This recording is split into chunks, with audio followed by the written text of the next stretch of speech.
Barulah saat Presdir itu melihat jelas bahwa orang dalam lukisan itu adalah dirinya sendiri. Ia langsung terkejut ngeri, menyadari gadis kecil yang berjualan di pinggir jalan mungkin adalah anaknya dengan cinta pertamanya. Ia segera memerintahkan sopir untuk putar balik, namun tetap terlambat satu langkah. Di pinggir jalan hanya tersisa lapak kosong. Gadis itu sudah menghilang, tanpa ia tahu. Gadis itu sedang dipaksa oleh nenek dan pamannya yang jahat masuk rumah sakit. Mereka menipunya dengan alasan ibunya sakit parah butuh $200.000 untuk biaya hidup. Wanita itu jelas tahu semua ini hanya tipu daya. Namun karena sakit keras dan tubuhnya lemah, ia sama sekali tak bisa bergerak. Melihat putrinya ragu dan tidak mau menyerahkan uang itu, ibunya dan adiknya langsung kehilangan kesabaran. Mereka merampas tas gadis itu dan mengobrak-abrik isinya. Namun saat seluruh isi tas ditumpahkan, yang keluar hanya sekumpulan uang receh. Menyaksikan putrinya diperlakukan begitu kejam, air mata wanita itu terus mengalir. Ia hanya bisa berdoa dalam hati, memohon agar Presdir itu cepat datang menolong. 10 tahun lalu mereka masih pasangan penuh cinta. Namun tiba-tiba Presdir itu terkena serangan jantung. Ayahnya memaksa sang wanita untuk meninggalkannya, bahkan mengancam nyawa demi membuatnya rela menyerahkan jantung untuk menyelamatkan sang pria. Padahal saat itu ia sedang hamil. Namun ia tetap menggertakkan gigi dan menyetujuinya. Saat pria itu sadar dan tahu semua, dunianya runtuh seketika. Sejak itu selama 10 tahun penuh,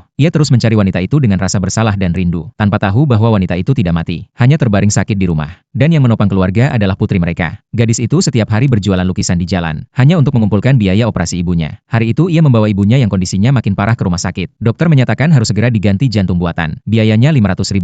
Gadis itu buru-buru berkata bahwa ia sudah punya $200.000. Sisanya akan ia kumpulkan dari menjual lukisan. Semua itu didengar nenek dan pamannya. Mereka langsung punya niat busuk, berpura-pura masuk ruang rawat, mengaku sebagai keluarga, lalu membawa ibu dan anak itu pulang, demi mendapatkan kepercayaan gadis itu. Neneknya bahkan bilang akan menyuruh pamannya menjual rumah untuk biaya operasi. Gadis itu terharu sampai berlutut memberi hormat. Namun meski begitu, ia tetap tidak menyerahkan uangnya. Ia bilang tunggu pamannya benar-benar menjual rumah, baru mereka bersama-sama membayar ke rumah sakit. Lalu ia kembali ke jalan membuka lapak. Namun baru saja mulai berjualan, beberapa preman sudah mengepungnya. Untunglah Presdir yang kebetulan lewat menolong, mengusir para preman itu pergi. Saat melihat lukisan gadis itu, ia teringat pada wanita yang selalu ia rindukan, lalu membeli satu lukisan. Namun ketika membuka lukisan itu di mobil, jantungnya bergetar hebat, karena di sana ada tulisan tangan yang sama persis dengan milik wanita itu di masa lalu. Ia langsung sadar siapa gadis itu, segera kembali untuk mencarinya. Namun saat itu gadis itu sudah dibawa kabur oleh pamannya. Dengan alasan ibunya sekarat mereka memaksa menyerahkan $200.000.